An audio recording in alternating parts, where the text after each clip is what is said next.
Hola, bienvenidos a La Encuesta es lo mío, un podcast de Grupo Impacto en donde hablamos de temas políticos, sociales y electorales. Yo soy Ana Laura Arroyo y en este episodio hablaremos de un tema que es muy sensible, el cual es la migración de México y Centroamérica, normalmente hacia Estados Unidos. Y estoy muy contenta porque hoy nos acompaña la doctora Carla Valenzuela, quien es doctora en Ciencias Políticas y Sociales por la Universidad Iberoamericana y maestra en Migración y Asentamientos Humanos por la Universidad de Ryerson. Actualmente es investigadora adscrita de la Ibero en Maestría y Estudios de Migración y miembro del Sistema Nacional de Investigadores. Muchísimas gracias, Carla, por estar aquí. Te agradezco muchísimo que te des el tiempo para platicar de este tema y que ya empezamos a platicar desde antes de que empezáramos a grabar, porque pues creo que es un tema importantísimo, interesantísimo y pues que vamos a platicar de esto en todo este episodio que tenemos aquí. No, mucho gusto, Ana Laura. Gracias por la invitación. Muchas gracias, Carla. Y para empezar, quisiera que nos dijeras qué es la migración. Porque, bueno, es un término que escuchamos mucho en las noticias, en el periódico, y creo que todos tenemos una idea, pero pues qué mejor que tú, que eres experta en el tema, nos digas qué es la migración. Claro, sí, definitivamente hay muchísimas definiciones de lo que podemos considerar como migración, pero la más universalmente aceptada es el desplazamiento de personas de su lugar de origen a otro lugar. Puede ser internamente, migración interna dentro de tu país. Yo, que soy del Estado de México, migrar a la Ciudad de México, pero sobre todo en donde estamos viendo más problemas es migración internacional, el desplazamiento de una persona de su país de origen a un tercer país de destino. Y bueno, yo estuve leyendo, investigando, obviamente la experta en el tema eres tú, pero leí un poquito, investigué un poquito que hablamos más de la migración, desgraciadamente no porque la gente migra por causas, digamos, positivas, ¿no? Sí hay gente que migra para estudiar, por ejemplo, o trabajar en algún lado, pero esto que vemos en los periódicos acerca de migración es por el desplazamiento, como tú dices, de personas hacia otro país por razones que no son tan positivas, ¿no? Ustedes que son expertos, que tú eres investigadora en este tema, ¿cuáles son las razones por las que, sobre todo en México, vemos tanta migración, por ejemplo, de Centroamérica, de Sudamérica? Exactamente. Bueno, sí, las razones de la migración son multicausales, ¿no? Una misma persona puede migrar por muchas cosas diferentes. Puede migrar por familia, puede migrar por trabajo, pero ahora lo que estamos viendo, y creo que ese es el tema que nos va a ocupar, ¿qué sucede con las personas migrantes de Centroamérica que están migrando hacia Estados Unidos y pasando por México? Y bueno, eso es definitivamente una migración que ahora llamamos por supervivencia. Es multicausal, pero es por supervivencia porque es básicamente porque ya no tienen las condiciones suficientes para sobrevivir en sus países de origen. Y por esas condiciones me refiero más o menos para hacer dos grupos muy grandes, a condiciones económicas y condiciones de una violencia generalizada en sus comunidades. Yo te preguntaba esto y lo platicábamos antes de empezar a grabar porque yo tenía la idea que la gente, o bueno, al menos eso es lo que se ha dicho muchos años, migra por querer mejores condiciones de trabajo, ¿no? Porque se piensa que en Estados Unidos pues pagan mejor, se vive mejor, etcétera. Y yo te decía un poco del famoso American Dream, ¿no? Y tú me decías, no, pero ya no se está migrando por mejorar la situación económica, sino, digamos, por temas de inseguridad y de violencia, ¿no? Y eso está sucediendo en México y en otros países de Centroamérica o en algunos. ¿Cuáles son los países que podemos decir que tienen más esta situación? Pues desafortunadamente todos, ¿no? Cuando hablamos de Centroamérica, hablamos de que los países más afectados por la inseguridad y la violencia generalizada, por la falta de condiciones económicas y de empleabilidad, El Salvador, Honduras, Guatemala, Nicaragua ahora también es un foco rojo de la región latinoamericana por la inestabilidad política que está viviendo el país. Y definitivamente, como te comentaba, estamos preocupadas por el caso venezolano. Venezuela ahorita es el principal éxodo sudamericano. Han llegado muchos venezolanos a México, pero la mayoría se están quedando en Colombia. Entonces, ahora Haití también es un caso que nos preocupa muchísimo desde décadas, ¿no? Es un país que no puede salir adelante y yo agregaría la inestabilidad política en Latinoamérica también es un factor de emigración. ¿Y México? ¿Cómo estamos en México? Bueno, en México, fíjate que tuvimos un hito muy importante en el país. En 2013 llegamos a lo que se conoce estadísticamente como migración neta cero, que quiere decir básicamente que las mismas personas que salen son las mismas que están regresando. Entonces, si nosotros veíamos los números, pues realmente no había una emigración hacia Estados Unidos. Sí la había, pero los mismos que se iban eran los mismos que regresaban por deportación o por retorno voluntario. Esto ha cambiado. Últimamente hemos visto bastantes personas mexicanas desplazadas por la violencia en sus comunidades. Michoacán es un foco rojo en ese aspecto. Y hemos visto que esas personas ahorita están intentando cruzar Estados Unidos, pero muchas de ellas están siendo desplazadas internas, se mueven de Michoacán a Coahuila, a Chihuahua, a Baja California. Y bueno, ahí no sabemos qué va a pasar, ¿no? No sabemos si se van a quedar como desplazadas internas o van a cruzar como migrantes ya internacionales, pero también es un tema en México, por supuesto. Entonces, digamos que la migración se da por dos situaciones, algunas voluntarias y algunas, tú me decías este término de por supervivencia, ¿no? Y en el caso de supervivencia, estamos hablando más de violencia que de un tema económico. Yo creo que te decía, o es son multicausal. Las dos cosas, exactamente, ¿no? O sea, es multicausal porque en la Ibero hicimos un levantamiento de la caravana que llegó no sé si recuerdan, en 2021, el día de la Virgen de Guadalupe, el 12 de diciembre, llegó una caravana centroamericana, les dieron ingreso a la villa y después los acomodaron en un albergue muy cerquita de la villa. Y entonces ahí nos damos cuenta, ¿no? Cómo lo cualitativo importa mucho. Las encuestas son importantísimas, por supuesto, para hacer generalizaciones, pero lo cualitativo es el que da el toque final.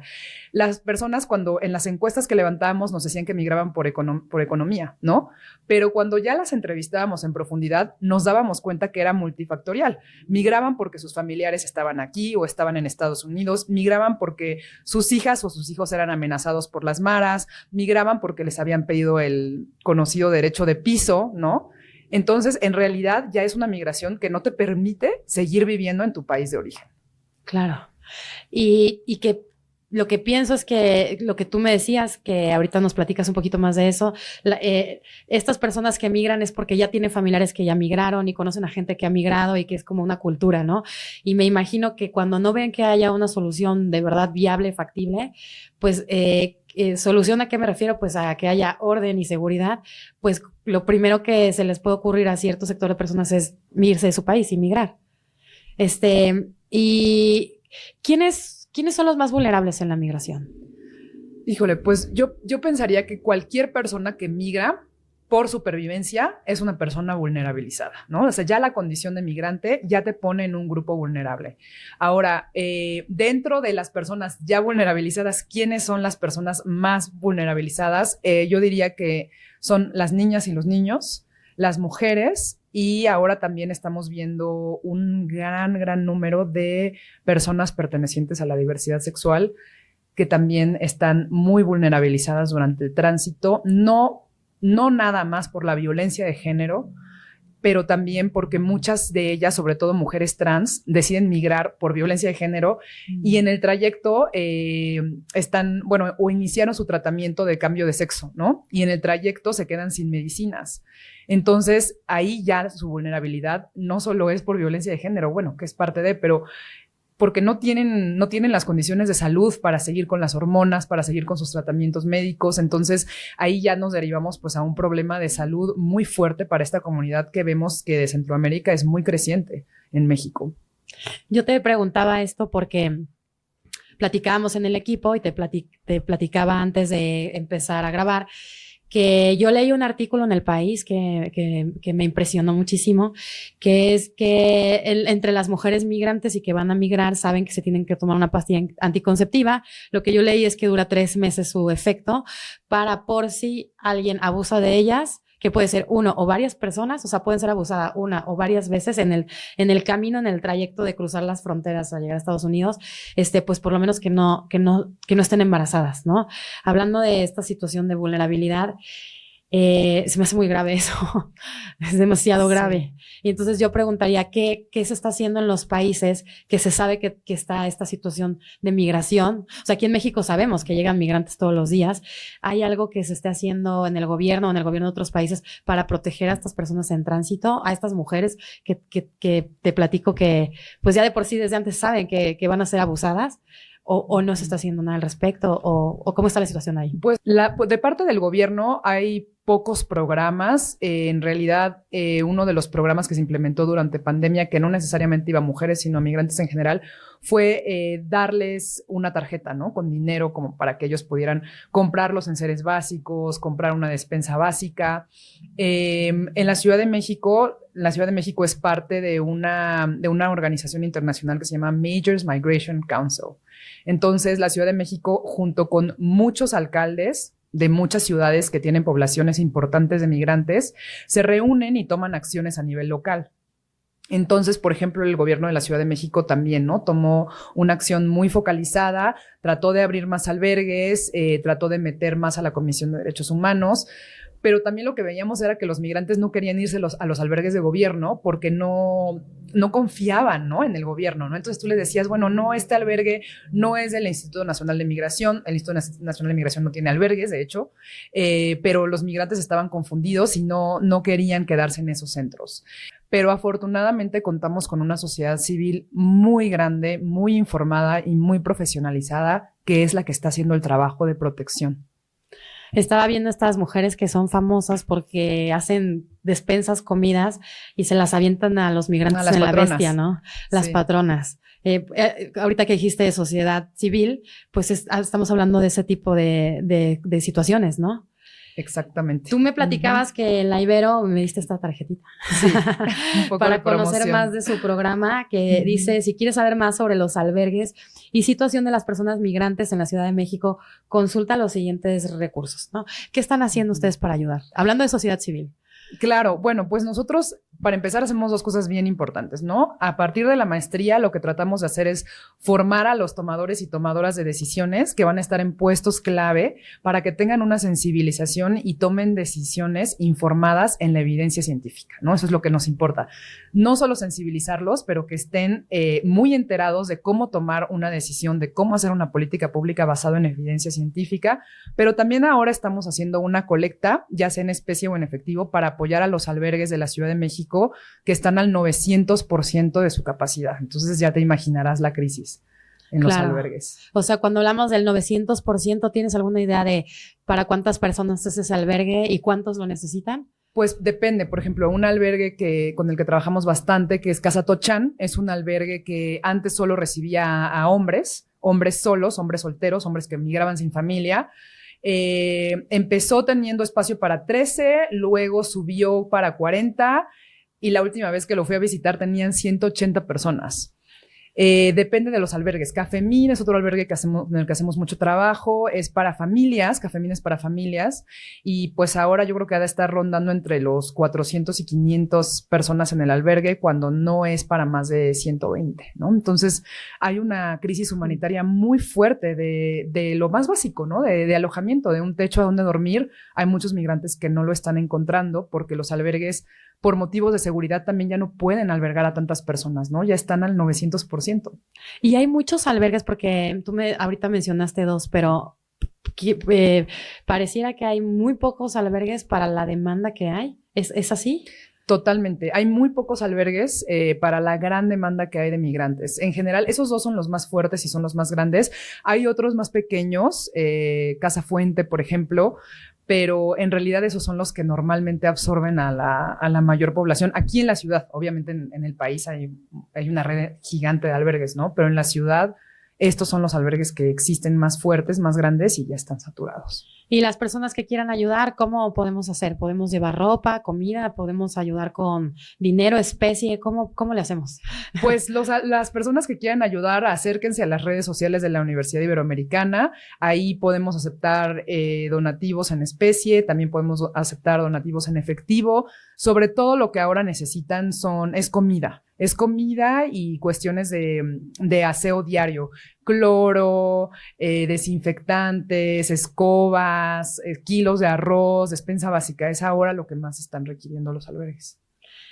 Sí, porque yo veo que en México somos muy solidarios, ¿no? Por ejemplo, pasó desgraciadamente lo de Guerrero y mucha gente estamos ayudando. Y yo conozco mucha gente, por no hablar solo de las cosas negativas, que quiere ayudar, que queremos ayudar, pero no sabemos cómo, dónde, con quién, y a veces existe desconfianza, ¿no? Sí le van a dar las cosas a la gente, sí mi dinero se lo van a gastar en lo que es o no, y la idea de abrir estos espacios nuestra es pues también poder ayudar a hacer un enlace entre quien lo necesita y quien lo quiere y lo puede dar, ¿no? Entonces, me encanta que nos des estas opciones.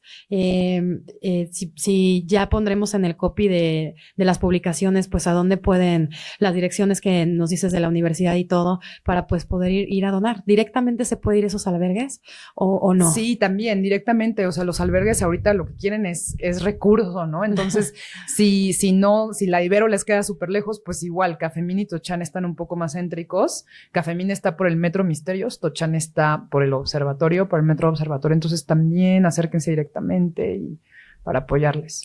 Sí, porque estaba viendo y lo estábamos platicando que yo te decía, yo ahora lo que observo como una ciudadana normal que no sé del tema, pero veo que cada vez hay más gente pidiendo dinero en los semáforos o en el viaducto, me ha tocado muchas veces, y son gente que claramente no es de aquí, no es de México, y que tienen a los niños ahí en el camellón, ¿no? O el papá está pidiendo el dinero y la mamá cuidando a los niños, o sea, no solamente, desgraciadamente esto se ve desde hace mucho tiempo con mexicanos, pero ahora vemos mexicanos y centroamericanos.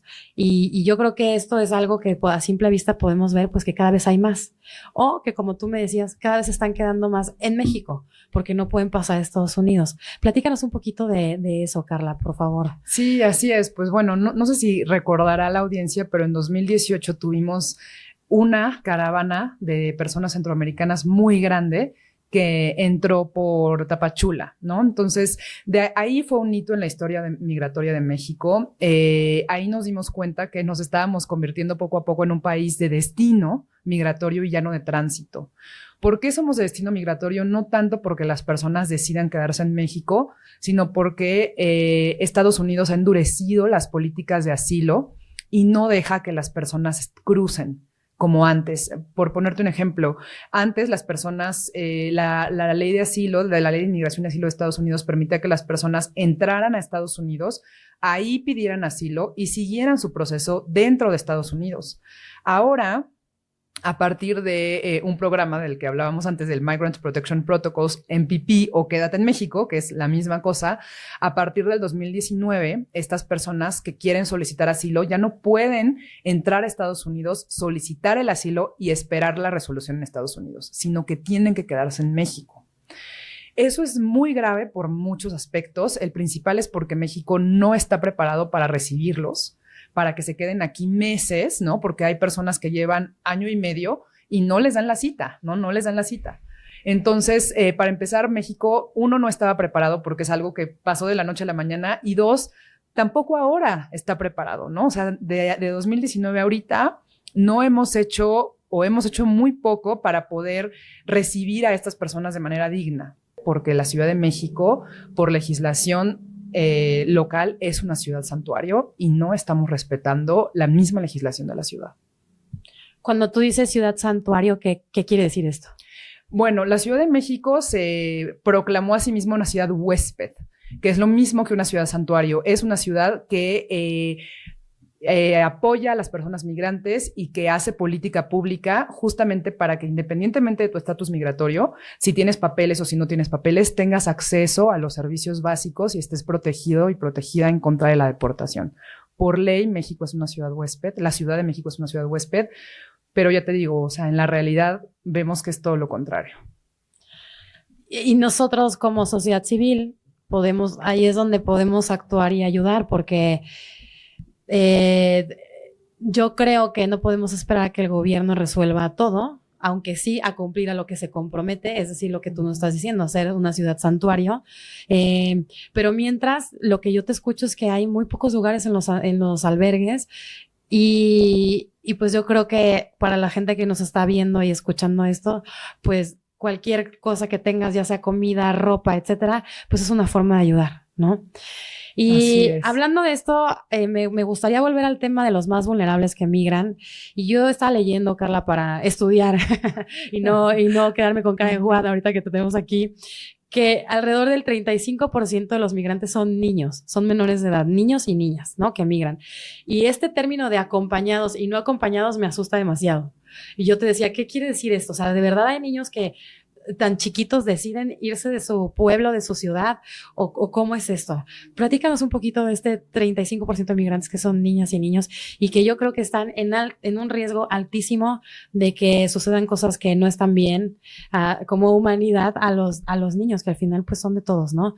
¿Cómo es la migración de los niños menores y niñas menores de edad? Pues esto, un poquito también de antecedentes que no sé si recuerdas, pero en 2016 hubo algo que se llamó la crisis de menores, ahora niños y niñas no acompañados, ¿no? Que llegaban a Estados Unidos, niños que aparentemente no tenían ningún familiar o ningún tutor o ningún guardián legal que migrara con ellos, ¿no? Entonces, desde el 2016 hasta ahora hemos visto que estos números van en aumento. Y esto un poquito se relaciona con las políticas migratorias de nuevo, que no permiten que la persona que está sin documentos, por ejemplo en Estados Unidos, regrese a su país de origen y vuelva a entrar, ¿no? O sea, cada vez es más difícil la migración que nosotros llamamos circular, en donde las personas regresan a su ciudad o a su país de origen y vuelven al país destino. Entonces, esto, por lo estricto de las políticas migratorias, lo que ha ocasionado es que las personas ya no migren solas. Como saben que no van a poder regresar, ya se llevan a toda su familia. Entonces, esto lo que ha ocasionado es que haya más migración de niños y niñas. Ahora, cuando me refiero que se lleven a toda su familia, puede ser de dos maneras: que migren ya desde un inicio con todos, o que primero se vaya el papá o se vaya la mamá, porque hemos estado viendo también un incremento de las mujeres que migran, y luego traigan a sus hijos, ¿no? Ellos ya están asentados ahí, ellos ya tienen un trabajo, ellos ya tienen buenos ingresos o ingresos que les permiten sostener a su familia, por ejemplo, en Estados Unidos, y mandan, coloquialmente, como dicen, ¿no? Mandan pedir a sus niños. Entonces, lo que sucede con estos niños es que muchas veces migran con el tío, la tía, el primo, el hermano mayor, y muchas veces migran con traficantes de personas que están contratados, ¿no? Entonces, cuando hablamos de menores o de niñas y niños no acompañados, ya te digo, o sea, en realidad es bien difícil que un niño migre no acompañado, ¿no? Aunque sea por un pollero o un coyote, traen una compañía o hacen compañía en el camino. Un niño de 15, 16, 13, pues se pega con una familia o se hace novio, se hace novia de una niña que también va con su tía, ¿no? Entonces, en realidad es difícil que el niño o niña vaya solito. Me imagino que cuando dicen no acompañado es porque en ese momento el niño no está ni con su papá ni con su mamá, o sea, algún familiar directo. Exactamente. El niño dice, bueno, pues mis papás están en Estados Unidos, ¿no? Entonces, ¿quién es tu guardián legal? No, pues nadie, ¿no? Vengo con mi tía que legalmente no tiene una custodia sobre mí. Entonces, por eso, o sea, el término es mucho más jurídico que real, ¿no? O sea, el niño no migra no acompañado por lo regular. Claro. Y tú me decías que ahorita antes de empezar a grabar que realmente este programa de Quédate en México o el MVP, como me decías, en Estados Unidos, es una forma que Trump tuvo de realmente levantar un muro. No, me decías, realmente Trump sí levantó el muro, o sea, legalmente hablando, no hay forma de entrar a Estados Unidos, porque nosotros teníamos la idea, o yo al menos tenía la idea, que mucha gente, a pesar de que, bueno, hay policía, etcétera, etcétera, sigue cruzando, y tú me decías, no, ya muy poquita gente cruza. Y esto la gente que migra lo sabe, que no va a entrar a Estados Unidos o que es muy difícil entrar a Estados Unidos. Sí lo sabe, la verdad, ese es un fenómeno interesantísimo, Ana. O sea, sí lo saben porque tienen muchas personas que han migrado antes de ellos, ¿no? Tienen muchas redes que les pasan información todo el tiempo. Pero la verdad es que algo que se ha estudiado mucho desde los estudios migratorios es la fe de las personas, ¿no? Entonces, la persona sabe que está bien difícil, la persona sabe que no va a poder cruzar, pero pues Dios es grande y Dios les ayuda y Dios los va a llevar, ¿no? Eso por un lado, que es algo que escuchamos recurrentemente, y por otro lado es lo que te comentaba de la migración por supervivencia. Aunque saben que está muy difícil llegar, no pueden quedarse en sus países de origen.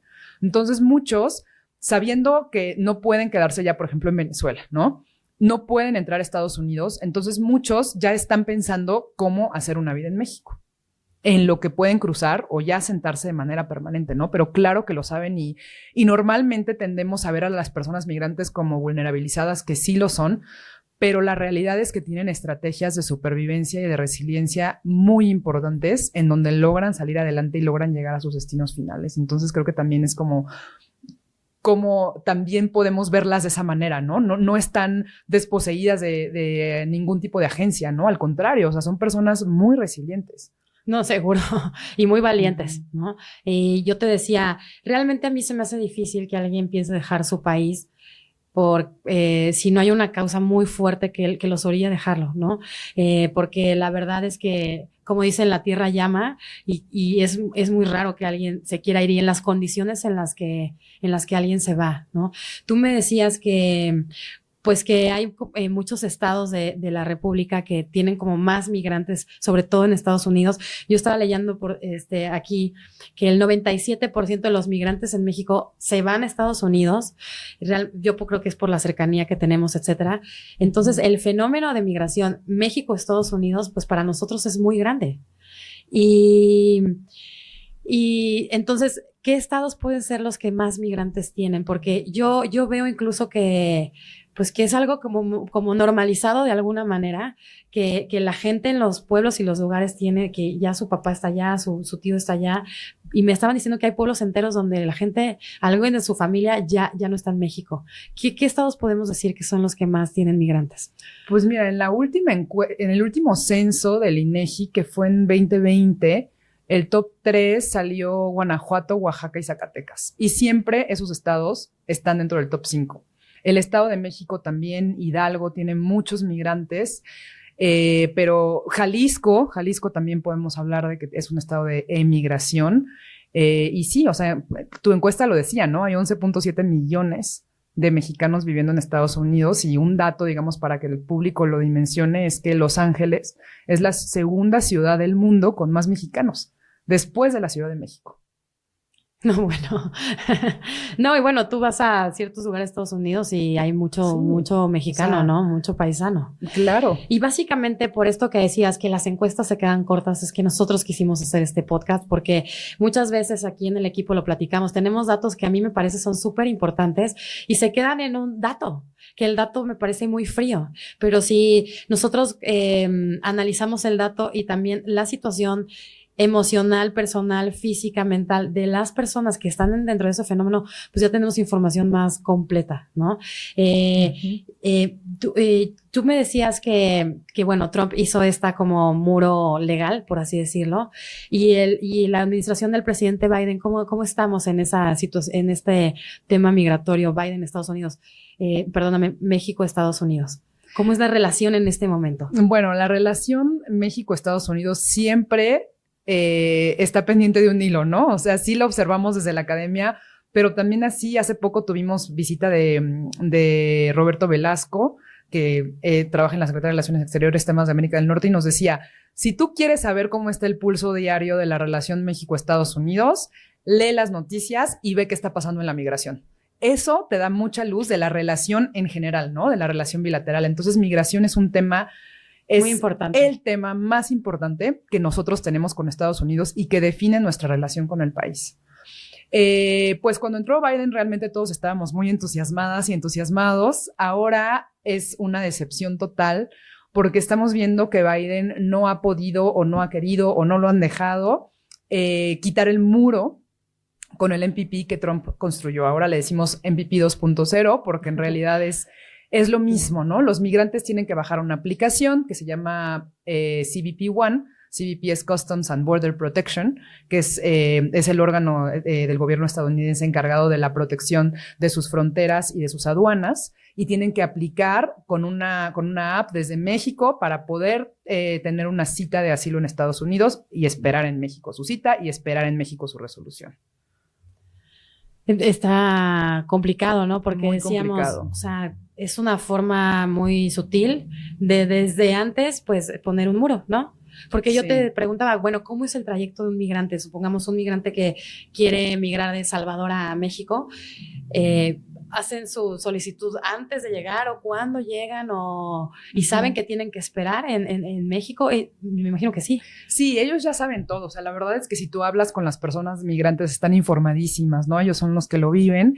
En general, cuando se lanzó la aplicación de CBP One, lo que nos decían era que tenías que estar en un hemisferio específico que era, haz de cuenta, como por Tabasco, un poquito más arriba, para que la aplicación te permitiera meter tu solicitud. Pero hemos visto personas que migran que la pueden meter desde Tapachula, ¿no? Entonces, eso también ha sido muy confuso. O sea, legalmente Estados Unidos dice algo, ¿no? En una política pública o en el funcionamiento de la aplicación, pero vemos que los migrantes o lo que nos reportan los migrantes es que no es así. Entonces hay mucha ambigüedad en el uso de CBP One. Ahora la última noticia es que Estados Unidos decidió implementar en países como Guatemala, como Colombia, oficinas de procesamiento para que el migrante ya ni siquiera salga de su país, ¿no? Que llegue a la oficina de procesamiento y que desde ahí el migrante en Guatemala diga, bueno, yo quiero mi solicitud de asilo en Estados Unidos. Pero la primera semana pues se colapsó porque recibieron demasiadas solicitudes de personas que dicen, bueno, ok, está el centro de procesamiento, voy a aplicar asilo desde Colombia, y son demasiados. Y las personas, como ya te decía, como migran por supervivencia, pues no es que se puedan esperar en El Salvador 5 meses, ¿no? Ellos tienen que salir de la noche a la mañana. Yo te preguntaba cómo está la situación migratoria en Guatemala, por ejemplo, perdóname, en El Salvador, porque pues su presidente Nayib Bukele es muy famoso y pienso que eso le ha ayudado a los salvadoreños. Y tú me decías que pues prácticamente sigue casi lo mismo. Sí, es que bueno, en El Salvador ya hay migración como lo que llamamos migración de cadena, ¿no? Se va la mamá, se va el papá, entonces pues el papá quiere traer al hijo, quiere traer a la hija, quiere traer a la mamá. Entonces, pues muchas veces es así, o sea, a pesar de que la situación económica y la estabilidad política mejore en el país de destino, las personas van a seguir migrando, ¿no? Porque ya hay una cultura muy fuerte arraigada a una movilidad social es igual a tengo que irme. Entonces, sí hemos visto una acción sorprendentemente fuerte en contra de las pandillas, de las maras, ¿no? Como se les conoce en El Salvador, pero en realidad también hemos visto que las cabecillas no están siendo capturadas y las que están siendo capturadas siguen operando adentro de los penales, ¿no? Entonces, esto ha sido una medida muy popular para el propio presidente Bukele, pero nosotros no hemos visto que esa medida repercuta en disminuir los flujos migratorios. En realidad, en ese sentido no, puede ser que en otros sí, pero en la migración no. No hay un impacto. Y en México pienso que ahorita, sí, con todo esto que estamos platicando, los migrantes o quien quiera migrar, no es tanto la motivación económica, sino la seguridad. Exactamente. ¿No? Y en el sentido de la seguridad, ¿cómo hay alguna relación, se relacionan de alguna manera este fenómeno de la migración con el narcotráfico? Muchísimo, o sea, en realidad muchos de los migrantes, antes se veía eso, ahora no tanto ya, pero antes lo que nos contaban las personas era que si ellas querían migrar, pues, o si querían protección en la frontera, pues alguien del crimen organizado les decía, bueno, pasa esta sustancia ilícita por la frontera y te pago, ¿no? Y te pago el hotel o te doy para que llegues allá con dinero, etcétera, etcétera. O sea, ahora en realidad ya es difícil relacionarlos, sí tienen que ver, o sea, sí siguen relacionados, pero ahora ya no tanto porque pues muchas personas ya están esperando su solicitud de asilo, ¿no? Con el CBP One, entonces ya no pueden cruzar, ¿no? O si pueden, prefieren esperar su solicitud a arriesgar su vida y a mezclarse con el crimen organizado. Muchas veces los migrantes son capturados, puestos en casas de seguridad, pero yo diría que si pudiéramos distinguir, la migración ahora tiene más que ver con el crimen organizado que con el narcotráfico, entendido como nada más cruzar la droga, ¿no? O sea, el crimen organizado como resultado como tráfico, por ejemplo, okay, ¿no? Redes de trata, redes de tráfico, que tendrán o no vinculación con redes de narcotráfico, seguramente sí, pero vemos que ya se relaciona mucho más con la trata y con el tráfico. Y hablando de trata y tráfico de personas, volviendo al tema de los niños, ¿hay niños desaparecidos? Sí, o sea, sí hay niños desaparecidos. Es muy difícil porque las personas migrantes normalmente no quieren revelar su identidad, ¿no? Uno, porque no quieren, pues, ser capturados por el crimen organizado o porque están huyendo de sus perpetradores en sus países de origen y que saben que allá tienen redes en México. Y dos, porque también tienen miedo del Instituto Nacional de Migración. Entonces no quieren dar sus datos. Entonces es bien difícil encontrar o saber cuántos son los desaparecidos porque a veces no dan sus nombres reales, por ejemplo, o no dan nombres y punto, ¿no? Por cuestiones de su propia seguridad. pero definitivamente como vemos que la migración familiar aumenta, las niños y niñas también aumentan y por lo tanto es muy factible pensar que hay desaparecidas y desaparecidos. ¿Y hay alguna estadística, alguna cifra como para más o menos poder saber de cuántas personas estamos hablando o como por lo que tú me estás diciendo que es difícil tener los datos de las personas, no existe un estimado? Es muy difícil saberlo porque hasta donde sé, los desaparecidos en México, el registro no desagrega por nacionalidad. Entonces, lo que se hace desde la sociedad civil es que cada año hay una caravana de madres que entra a México con visas humanitarias para buscar la caravana de madres de hijos desaparecidos, ¿no? Entonces, México les da visas humanitarias, muchas de ellas son de Centroamérica, y vienen a México y cruzan a Estados Unidos con visa para buscar a sus hijos. Pero el dato como tal no lo tengo. Para los que no sabemos de todo esto, estos movimientos son, bueno, me lo dices y me quedo asombrada. O sea, existe una caravana de madres para buscar a sus hijos desaparecidos, que ellas tienen idea o saben, pues que estaban cruzando las fronteras. Exactamente. Y algo importante también es que la red de documentación de albergues, la REDODEM, es una asociación civil de muchos albergues de todo el país.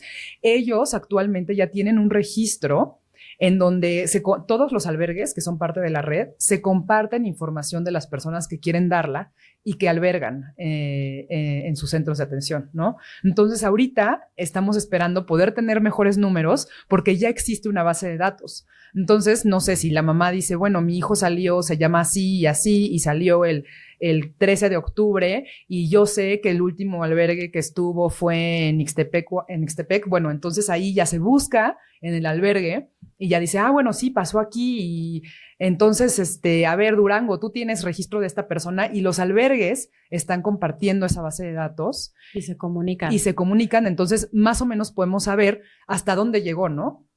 Chihuahua ya no tiene registro. Bueno, a ver, busquemos por Durango, por Sinaloa, pues seguramente está por ahí. Entonces ya podemos tener mejores herramientas que ofrecer a la caravana de madres que buscan a sus hijos.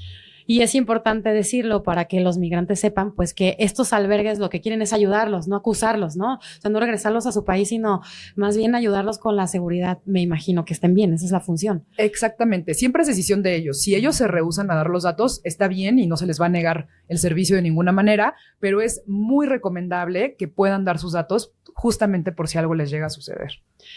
Y otra duda que tengo es la relación de México-Estados Unidos, que entiendo que el tema migratorio es fundamental y además es tenso. ¿Tiene la misma relación Estados Unidos con los demás países de Latinoamérica o es como tú me decías, porque México es el país como tope, que se tensa aquí? O sea, ¿cómo es la relación de Estados Unidos con Latinoamérica? ¿Es igual a la de México? ¿Es diferente? ¿Existe relación? O en materia internacional, ¿cómo manejan esto?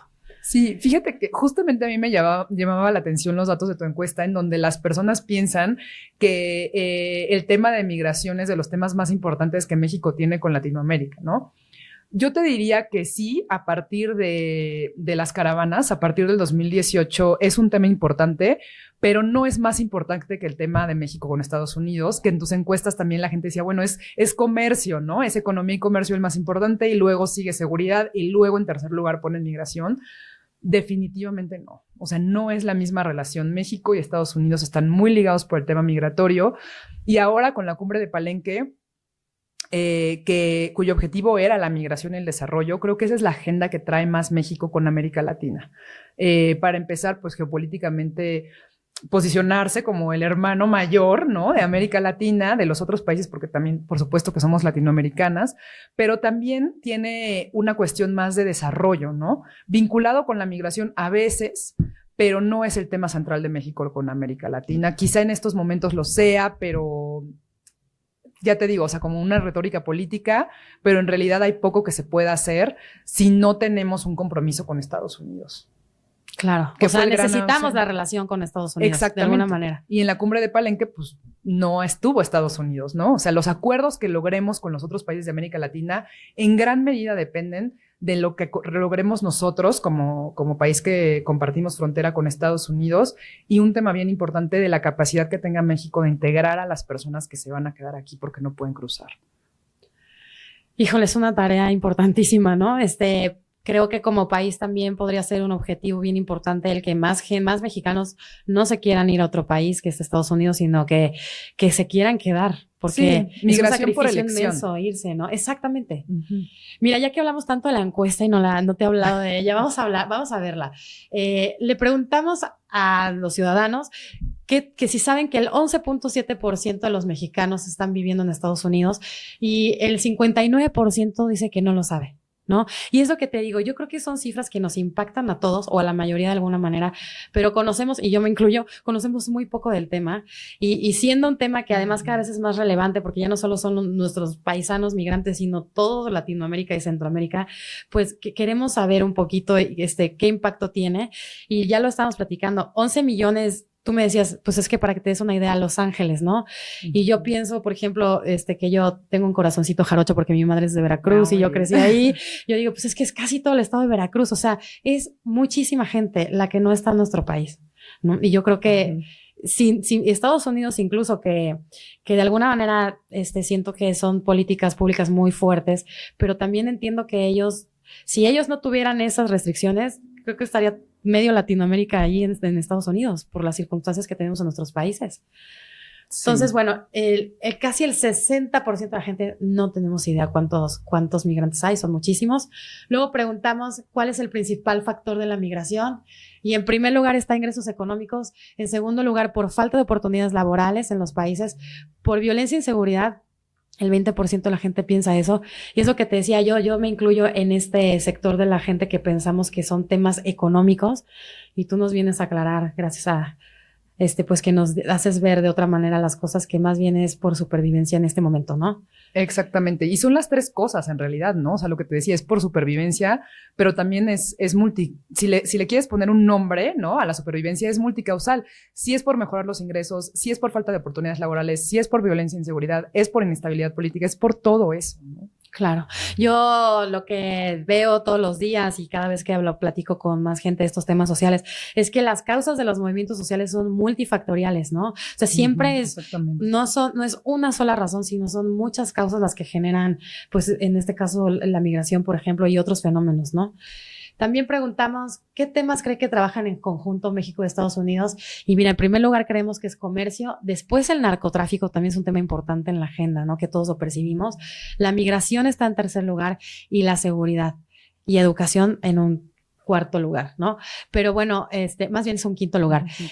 Tú nos decías que más bien es al revés, la migración es el primer tema de la agenda. Eso es algo que yo tampoco tenía muy claro. No, la migración es el primer tema, ¿no? Lo que yo te decía es como, la migración es un tema que desafortunadamente se pone sobre la mesa como un tema a negociar otros temas, ¿no? Como economía y comercio. Yo creo que, o sea, si tú te fijas en esta gráfica, yo creo que son también los temas que más preocupan a la gente, ¿no? La economía, la seguridad, las fuentes laborales y quizá, tratando de explicar estos resultados, quizá puede ser eso, ¿no? O sea, sabemos que nuestra relación con Estados Unidos es bien fuerte, entonces ponemos como prioridad los temas que internamente son prioridad. Y la migración internamente no es una prioridad, ¿no? Todavía la gente no se está enterando de que ya nos estamos convirtiendo en un país que recibe migrantes. Claro. Y también, bueno, es que importante lo que acabas de decir. Ya no somos un país de tránsito, sino somos un país que ya... De destino. Exacto, los recibe y se quedan aquí. Exactamente. Pues es un cambio súper radical, ¿no? Y otra cosa que creo que la intención también de este episodio es sensibilizarnos un poco, porque tú decías, y es cierto, no lo ponemos en primer lugar porque no es algo que nos afecta directamente, pero sí creo que es un problema cada vez más grande y que cada vez nos puede afectar a más, ¿no? Porque estas causas de la migración por supervivencia nos pueden pasar a todos y han pasado en otros países donde de repente hay éxodos enormes de personas porque hay guerra, porque hay situaciones pues de dictaduras también, ¿no? Sí, inestabilidades políticas muy fuertes. Sí. Y pues es bueno que nos digas que existe una forma de ayudar como los albergues, por ejemplo, porque a veces vemos problemas tan grandes que yo misma digo, pero ¿cómo le hago para ayudar? ¿Cómo, o sea, qué injerencia tenemos nosotros? Y tal vez un granito de arena pues es ir y apoyar un albergue. Y bueno, ustedes que son investigadores del tema, pues ya ni qué decir, ¿no? Que preparan a gente que va a estar tratando estos temas, pues qué bueno que existen. Sí, no, exactamente. Y también tratar de invitar a la audiencia, Ana, que vea la migración no tanto como un problema, sino como una oportunidad. Hay países enteros que su política poblacional está basada en la migración, ¿no? Los más que seguramente conocemos es Canadá, Australia, Nueva Zelanda. No existirían si no hubiera migración. Estamos hablando de que los números son altísimos de migrantes allá, ¿no? El mismo Estados Unidos. El mismo Estados Unidos tiene números de migrantes muy importantes. Entonces, la migración no es un problema como tal. La gestión de la migración sí lo es, ¿no? México ya está por perder su bono poblacional. Ya estamos a nada de perder nuestro bono poblacional. Entonces, discúlpame, Carla, ¿qué es eso? Pues ¿Qué es el bono poblacional? Bueno, en demografía, lo que los demógrafos y demógrafas ven es que México ya es un país que estamos envejeciendo, ¿no? Creo que en el último censo la edad promedio era de 29. No estamos mal, pero estamos perdiendo el bono poblacional en el sentido de que ya no hay un reemplazo generacional. Ya no hay un reemplazo generacional. Para darte una idea, México, en cuestiones de nuevos nacimientos, estamos igual, la Ciudad de México, la ciudad, no el país, estamos igual que Italia, que es de los países más viejos de la Unión Europea. Es algo que igual no vemos, es algo que igual ahorita no nos interesa, pero es algo que viene muy fuerte. Entonces, yo te invitaría a ti, a la audiencia, a cualquier persona interesada, o sea, no solo en la migración, ¿no? Sino en qué va a pasar con el país, a que viéramos a las personas migrantes como una oportunidad, porque en general en todo el mundo, las personas migrantes son más jóvenes en promedio que las personas locales y vamos a necesitar jóvenes en todo el país y sobre todo en la Ciudad de México, que ya estamos como Italia. Que no lo creemos, ¿no? Pero sí es verdad, porque yo cada vez hablo con más chavos y gente de la oficina y de mi casa y todo, no quieren tener hijos, ¿no? Y bueno, bueno, eso es una decisión personal, pero yo vengo de la generación donde mis papás son raros, pues nada más tuvieron 3, pero antes tenían 20 hijos las señoras, ¿no? Claro, 8 y era como lo normal, ¿no? Tengo 7 hijos, estás en promedio. Y me encanta este punto de vista que nos regalas de verlo como una oportunidad, porque muchas situaciones las vemos como una carga o un problema o algo muy difícil, ¿no? Y lo que tú nos aclaras ahorita que es la migración no es el problema es la gestión de la migración. Creo que también nos ayuda a ir, pues dándole más luz a todo este tema tan importante y tan grande que es en México y en los demás países, ¿no? Y que además, pues estamos unidos. Bueno, Latinoamérica, Estados Unidos, o sea, somos parte del mundo y lo que pasa allá, pues rebota acá, ¿no? Totalmente. Y gracias por darnos este punto de vista más positivo. Y tienes razón, es una oportunidad, pero como dices, siempre y cuando se gestione de la manera adecuada. Así es. Oye, Carla, ¿y qué nos ayudaría a ser más empáticos con las personas migrantes? Porque, pues, hablamos de cifras y de más teórico, pero ¿cómo podemos empatizar? Porque a veces hasta nos molesta, ¿no? O somos indiferentes, o sentimos rechazo, o sentimos como irritación. ¿Cómo podemos ser más empáticos? Claro, pues mira, pienso que algo que puede ayudar a que la audiencia y todos y todas seamos más empáticas es precisamente pensar que estas personas cuando duermen en las áreas públicas, cuando a veces vemos que después de un campamento migrante dejan basura o dejan sus pertenencias atrás, pues es pensar que claramente lo van a hacer, ¿no? Son personas que vienen caminando, si bien les va desde Costa Rica, si mal les va, tienen que atravesar todo lo que es el paso del Darién en Panamá, que es peligrosísimo, y llegan muy cansados y llegan con ropa que ya no les sirve. Entonces, pues obviamente el migrante no tiene dónde lavar la ropa, no tiene dónde guardar sus zapatos para ponerse sus tenis, porque tiene que seguir caminando y va a volver a dormir en espacios públicos, entonces tiene que deshacerse de las cosas, ¿no? Entonces, la próxima vez que quizá veamos pues, a un migrante que dejó basura o que dejó cosas atrás, pues pensemos que esto es evidente por su situación de persona que camina y también pensemos en la responsabilidad que tiene el Estado mexicano en hacerse cargo de estas áreas públicas, ¿no? No es el migrante, sino que hay servicios insuficientes para nosotros también. No, y esto que nos dices, pues nos ayuda a vernos como seres humanos, ¿no? Y tal vez ponernos en la misma situación y si estuviéramos en la misma situación, tal vez haríamos lo mismo. seguramente haríamos lo mismo. Y otra cosa que nos dijiste súper importante es que México no es tránsito, es destino. Y pues eso también cambia las reglas del juego muy fuerte. Y cada vez va a ser más, me imagino, por lo que nos dices. Sí, totalmente. Cada vez va a ser más destino. Y creo que esa es la agenda migratoria futuro. ¿Qué tenemos que ver en México? ¿Cómo nos vamos a convertir en un país destino? Y la agenda migratoria tiene en letras gigantes integración. ¿Cómo vamos a hacer para que estas personas puedan quedarse en condiciones dignas y que no solo podamos recibirlas, ¿no? Sino que también nosotros como país podamos sacar provecho de todos los potenciales que traen las personas migrantes que se deciden quedar, de cómo culturalmente son muy afines a nosotros, pero también pueden aportar diferencias culturales. Ahora, haitianos y venezolanos que están llegando muchos, traen preparatorias y licenciaturas terminadas. ¿Cómo vamos a aprovechar ese capital humano, ese capital social, ese recurso humano que representan? Creo que es una tarea de nosotros, ¿no? Poder aprovechar. Claro que sí. Y vamos a ver cuál es el tema diplomático que cree que México aborda con Latinoamérica. También me parece súper interesante nuestra relación con los países, pues como nosotros, Centro y Sudamérica. Sí. Y bueno, el tema más importante creemos que es migración. Después, crecimiento económico en segundo lugar, desarrollo social, salud y educación e integración regional. Yo lo que veo, vuelvo al punto de que los temas sociales son multifactoriales, ¿no? Pero sí también sabemos que el tema de la migración en México en relación con Latinoamérica, pues es un tema fundamental. Y yo te digo, lo vemos ahora en las calles, que no me pasaba, que pues siempre veía mexicanos en las calles y ahora ya vemos de todos los países de Latinoamérica. Y yo creo que eso es algo que hay que atender. No, porque la gente luego decimos, te lo digo como lo platico yo con mis vecinas y eso luego se va a volver un problema, ¿no? Tanta gente que no tiene chamba, que está en la calle, pero lo que tú nos dices es, pues, ¿cómo hacemos para que no sea un problema, sino más bien algo incluso que aporte? Totalmente. Y tiene todo el potencial para aportar.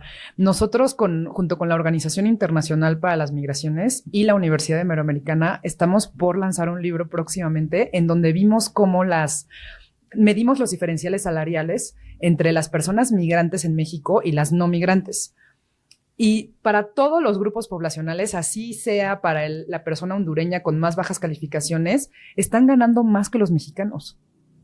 Y esto quiere decir, no nada más que quizá son mejores trabajadores, los empleadores los están escogiendo por muchas cosas, ¿no? Porque quizá traen mejores habilidades que nosotros, porque quizá traen más necesidad económica y eso los hace trabajar más y por menores salarios, hay que decirlo. Pero, o sea, esto te lo cuento como para que veas el potencial tan grande que tienen los migrantes cuando llegan. No nos van a robar trabajo, no nos van a robar recursos, al contrario, ¿no? Llegan a establecerse en una esfera laboral, en un campo laboral en donde las personas mexicanas cada vez nos estamos haciendo más profesionales, cada vez estamos teniendo mayores grados de estudio, aunque no pueda parecer de esa manera, los números hablan por ellos mismos. Entonces, o sea, veamos a estas personas como personas que vienen a aportar, porque de verdad, estadísticamente podemos decir que es así, ¿no? Está, digamos, comprobado, ¿no? Exactamente. Antes, ya vamos a terminar, Carla. Estoy muy contenta, está muy interesante la plática, pero ahorita me acordé de algo que no se me puede escapar y es el tema de las remesas. Yo desde que crecí oyendo a los presidentes y en las noticias y en los periódicos que tanto dinero en remesas, ¿no? ¿Cómo funciona este tema para nosotros desde el punto de vista social y político y hasta las familias que les llega el dinerito de sus familiares? Sí, mira, pues las remesas es una fuente de ingreso importantísima para México. Normalmente siempre está entre el segundo y el tercer lugar de ingreso a nivel nacional, ¿no? Después del turismo, después del petróleo o después del turismo y antes del petróleo. O sea, siempre estamos ahí con las remesas jugando como un top 3 de los ingresos del país. Esto pues es positivo, ¿no? Porque, por ejemplo, durante el COVID-19, que se cerraron muchos lugares, que mucha gente en México perdió su trabajo, vimos que las remesas aumentaron, ¿no? Entonces, eso nos comprobó un poco que las remesas son contracíclicas. Es decir, cuando hay un deterioro económico en el lugar de origen, de destino de los migrantes, en este caso Estados Unidos, al contrario, ¿no? Los migrantes, en vez de dejar de mandar, mandan más. Porque un poco lo que piensan es, bueno, si en Estados Unidos tenemos tan pocas fuentes de trabajo por el COVID, en México están peor, ¿no? En México mi familia está peor, entonces voy a mandar más dinero. Entonces, bueno, la epidemia si algo nos comprobó es que las remesas son contracíclicas, pero de otra manera también lo que vemos pues es que las remesas son recursos privados que muchas veces se han usado, por ejemplo, para construir infraestructura en el pueblo, ¿no? Muchísimos pueblos de las remesas construyen baños en las escuelas públicas o construyen el alumbrado del pabellón principal del pueblo.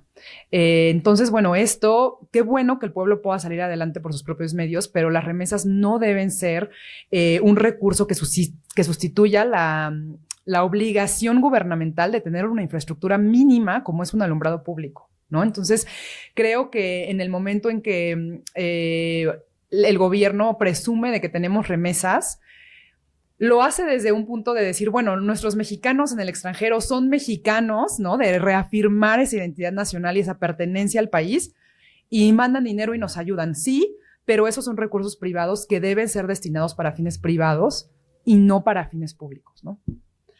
Y yo te platicaba antes de grabar que me tocó estar en las elecciones en Venezuela, estuve midiendo las candidaturas presidenciales, estuvimos midiendo, y me llamó mucho la atención un candidato presidencial que ofrecía como parte de los beneficios de si votan por él, que iba él a conseguir o a tramitar 200,000 visas a Estados Unidos. Entonces, esto ahorita que estabas platicando del tema de las remesas que son privadas, etcétera, yo creo que la razón también de por qué hablamos de estos temas es para sensibilizarnos un poco, porque no es un tema bonito, ¿no? O sea, la gente no se va muchas veces por gusto y debe ser un sacrificio enorme, porque también entiendo que los trabajos que se les dan en Estados Unidos muchas veces son los más difíciles y pesados, y ellos también son los menos remunerados, o sea, los que menos dinero ganan por el mismo trabajo que alguien, pues que sí tiene todos los papeles, etcétera. Y yo me ponía a pensar, ¿por qué el ofrecer 200,000 visas es algo atractivo para la gente, cuando lo atractivo debería de ser quedarnos en nuestro país con nuestra familia, con nuestra comida, en donde nacimos, ¿no? Y más que nada, creo que ustedes como investigadores lo deben de tener muy claro y saber que pues que esa forma de ver la situación migratoria, sobre todo la gente que se va a trabajar a Estados Unidos, puede ser que también sea algo que nos afecta, ¿no? Como pareciera, hablando del sueño americano, que padre que alguien se vaya a Estados Unidos, que lo logró, ¿no? Es un triunfo, cuando probablemente pues haciendo conciencia, pues es algo que ojalá que no pase y más, ¿no? Cuando sobre todo es razones, como tú nos dices, por supervivencia. Sí, exactamente. La migración debe ser por gusto y no por necesidad, y mucho menos por supervivencia. Qué bien que migren, pero cuando así lo decide la persona. Claro. Y a manera de conclusión, Carla, primero que nada, pues me encanta que estés aquí. Aprendí muchísimo. Ay, no, muchas gracias, Ana. Me gustaría, por último, preguntarte una cosa y con que tú nos digas una conclusión. En materia de migración, ¿hay algunos programas especiales del gobierno para evitar la migración, para fomentar la migración, para cuidar a los migrantes? ¿O qué es lo que está sucediendo a nivel público en este tema? Pues hay muy pocos programas.